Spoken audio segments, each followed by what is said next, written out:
Una quarantina tra Veneto e Lombardia le banche assaltate dalle due bande di giostrai dal 2015 al 30 luglio scorso, con l'ultimo furto a Salzano. 500.000 euro l'ammontare complessivo del bottino per i saccheggi ai bancomat nelle diverse province venete. Le due bande, composte da 20 sinti, da questa mattina si trovano in carcere.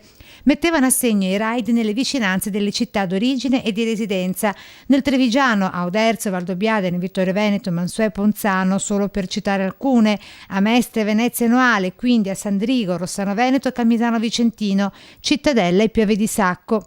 La mente e braccio operativo che confezionava gli ordigni esplosivi, le cosiddette marmotte, un trevigiano, Giodi Garbin, 29 anni, di Altivole. Un'associazione ben strutturata per quello che a noi risulta, con nascondigli per le autovetture, utilizzo delle armi che finora non abbiamo trovato, questo dobbiamo dirlo. Però abbiamo trovato riscontro, una polvere pirica utilizzata per gli ordigni. Tra gli arrestati i soliti noti e appartenenti alle famiglie Cassol, Maggior, Pietrobon, Fracasso, Cavazza, Rossetto. Una peculiarità è che ad alcuni di questi soggetti è stato contestata il concorso esterno ad associazione a delinquere, che è un po' una novità in questi territori e per questo tipo di fenomeno.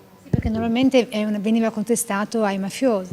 Sì, questa qui è una delle prime volte che viene praticamente ai fiancheggiatori viene contestato il fatto di aver agevolato, supportato e in qualche modo facilitato l'attività delinquenziale dell'organizzazione stessa. L'operazione, eseguita all'alba di oggi, ha visto impegnati 200 militari dell'Arma che hanno passato al setaccio anche i campi nomadi di tutto il Veneto.